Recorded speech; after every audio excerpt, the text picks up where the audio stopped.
रोज नहाना हम सब करते हैं, पर क्या ये सिर्फ एक आदत है या सेहत का कोई ऐसा खजाना जिसे हम नज़रअंदाज कर रहे हैं? चलिए इस रोज के काम में छिपे कुछ चौंकाने वाले रहस्यों को जानते हैं, जो सिर्फ सफाई से कहीं ज्यादा हैं।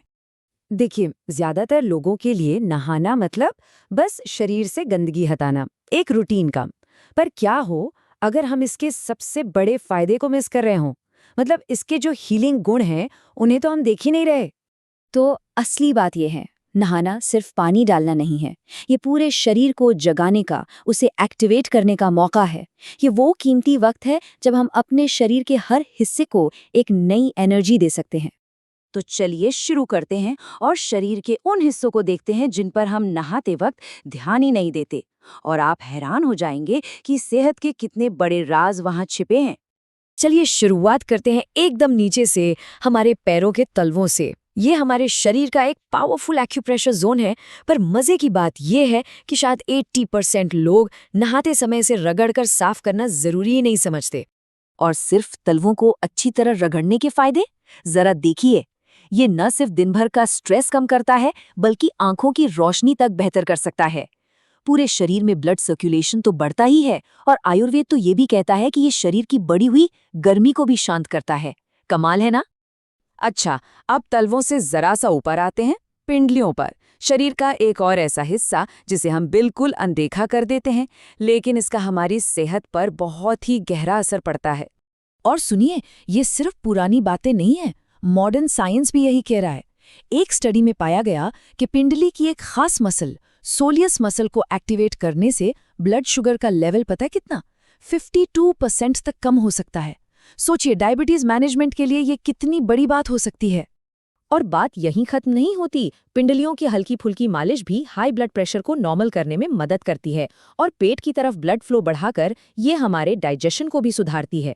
इसी तरह और भी छोटी छोटी चीजें हैं, जैसे नहाते समय भाप से बलगम ढीला हो जाता है तो नाक साफ करना साइनस में आराम देता है। कानों को थोड़ा हिलाना, ये ब्रेन को एक्टिवेट करता है। आंखों पर पानी के छींटे मारने से ताजगी आती है, और चेहरे की ऊपर की तरफ मालिश से जॉ लाइन बेहतर होती है। ये सब छोटी छोटी आदतें हैं, पर इनके फायदे देखे कितने बड़े हैं। अच्छा, अब आते हैं एक बड़े सवाल पर, गर्म पानी से नहाएं या ठंडे?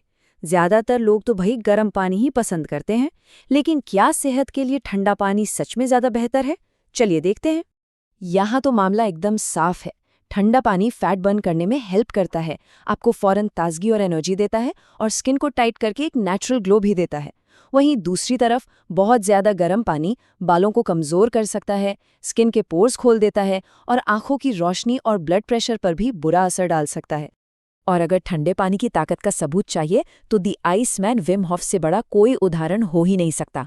उनके नाम इतने सारे रिकॉर्ड्स हैं जो ये साबित करते हैं कि हमारा शरीर ठंडे पानी के संपर्क में आने पर क्या क्या कमाल कर सकता है। ये सिर्फ सहन शक्ति की बात नहीं है, ये तो मेंटल कंट्रोल का भी खेल है। चलिए अब कुछ और प्रैक्टिकल टिप्स की बात करते हैं, जैसे साबुन का इस्तेमाल कैसे करें और नहाने का कौन सा तरीका ज्यादा असरदार है। अच्छा, एक बात बताइए, क्या पूरे शरीर पर रोज रोज साबुन लगाना वाकई जरूरी है? जरा सोचिए, कहीं ये सिर्फ एक आदत तो नहीं जो हमारी त्वचा को फायदे से ज्यादा नुकसान पहुंचा रही हो?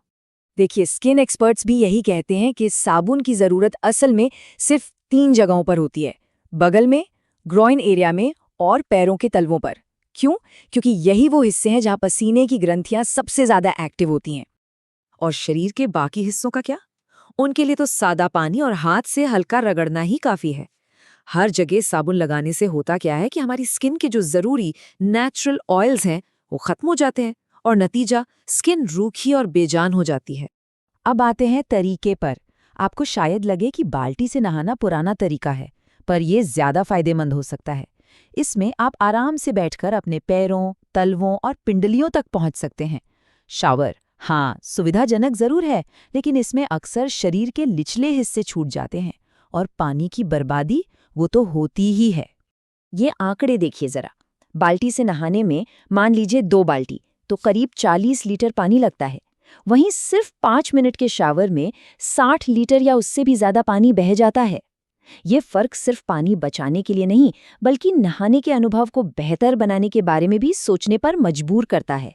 तो अब हम आते हैं सबसे आखिरी और शायद सबसे ज़रूरी रहस्य पर, एक ऐसी बात जो आपके नहाने के अनुभव को हमेशा के लिए बदल सकती है। देखिए, असली मकसद सिर्फ शरीर को साफ करना नहीं है। असली मकसद है मन को भी शांत करना।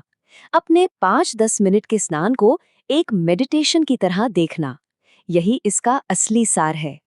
बस एक पल के लिए सोचिए, दिन भर की भाग दौड़ और तनाव के बाद वो कुछ पल जहां आपका ध्यान कहीं और नहीं, सिर्फ अपने शरीर पर गिरते पानी की बूंदों पर है।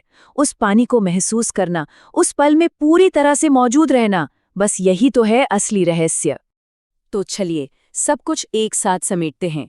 आपकी नई और बेहतर स्नान का मंत्र क्या होगा? अपने तलवों और पिंडलियों को एक्टिवेट करें। हो सके तो ठंडे पानी का इस्तेमाल करें। साबुन सिर्फ ज़रूरत वाली जगहों पर ही लगाएं।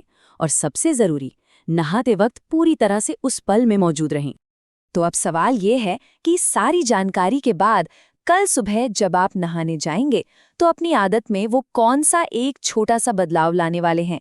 एक छोटा सा बदलाव जो आपकी सेहत के लिए एक बहुत बड़ा कदम साबित हो सकता है।